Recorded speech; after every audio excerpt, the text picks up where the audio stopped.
Hello दोस्तों। देखिए, जो LPCV 2 2 मई को पेपर हुआ था सेकंड शिफ्ट का, उसमें जो क्वेश्चन आए गए थे उनको मैं आपको बता रहा हूँ। और कुछ क्वेश्चन इनको पढ़ के जाएं आप। इस तरीक़ा के क्वेश्चन आए थे। ये दोनों पार्ट ए और पार्ट बी के इसमें मिक्स क्वेश्चन है। पहला क्वेश्चन था, किसी किसी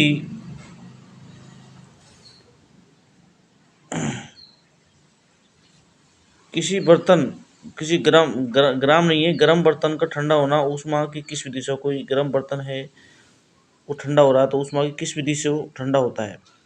दूसरा क्वेश्चन है, ये ट्रेड का क्वेश्चन है। दूसरा, SCR का अन्य नाम क्या है। तो SCR का अन्य नाम होता है थायरिस्टर भी बोलते हैं। SCR को बोलते हैं थायरिस्टर। SCR का अन्य नाम है थायरिस्टर भी बोलते हैं SCR को। और उसके अलावा तीसरा क्वेश्चन है, अल्टरनेटर को किस मशीन के नाम से जाना जाता है। तो अल्टरनेटर को सिंक्रोनस मशीन के नाम से जाना जाता है अल्टरनेटर को। क्वेश्चन नंबर चौथा है, सैलिएंट पोल रोटर का अक्षीय व्यास और लंबाई क्या होती है। तो सैलिएंट पोल रोटर होता है, इसका अक्षीय व्यास जो होता है वो कम होता है, और व्यास जो होता है वो अधिक होता है, और इसकी अक्षीय लंबाई जो होती है वो कम होती है। क्वेश्चन नंबर 5 है, CTS वायरिंग का अन्य नाम क्या है। तो CTS वायरिंग है, इसका अन्य नाम है बैटन वायरिंग।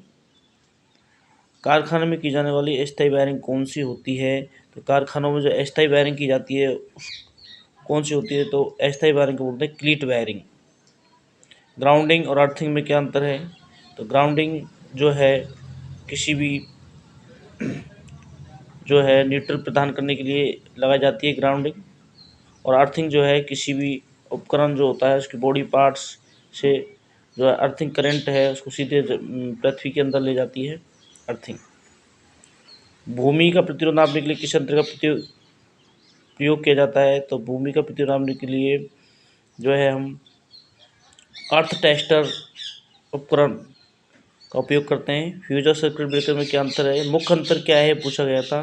फ्यूज और सर्किट ब्रेकर में क्या अंतर है, ऑप्शन दिए गए थे, क्लोज ऑप्शन थे। तो फ्यूज जो होता है ये जो है इसको एक बार एक बार ही काम में ले सकते हैं, और जबकि सर्किट ब्रेकर जो है इसको पुनः मरम्मत इसकी की जा सकती है। तो इस प्रकार से ऑप्शन था। पृष्ठ तनाव की बीमा क्या होती है, ये क्वेश्चन आया था। पृष्ठ तनाव की बीमा क्या होती है। तो पृष्ठ तनाव की जो बीमा होती है M1L0T-2। 3 फेज सिस्टम में फेस टू फेस एंगल कितना होता है, फेस टू फेस एंगल कितना होता है। तो ये तो 120 डिग्री। ट्रांसफार्मर में अपरिवर्तनशील हानि कौन सी है। तो वह है कोर हानि, ऑप्शन था इसमें। परिवर्तनशील जो कॉपर लॉस होता है परिवर्तनशील होता है, अपरिवर्तनशील पूछा था। व्यक्ति के आग में जल जाने से फफूंदे पड़ने पर क्या करना चाहिए।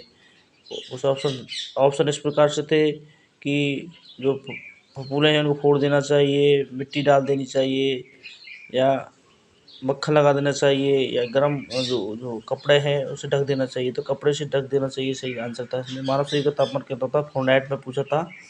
और मानव शरीर का तापमान 98.6 डिग्री जो होता है फ़ारेनहाइट में पूछा था।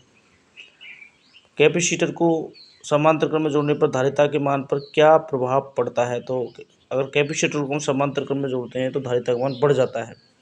किसी परिपथ पर आवृत्ति को दोगुना करने पर प्रेरण प्रतिघात का मान कितना हो जाएगा। तो XL बराबर 2πFL होता है।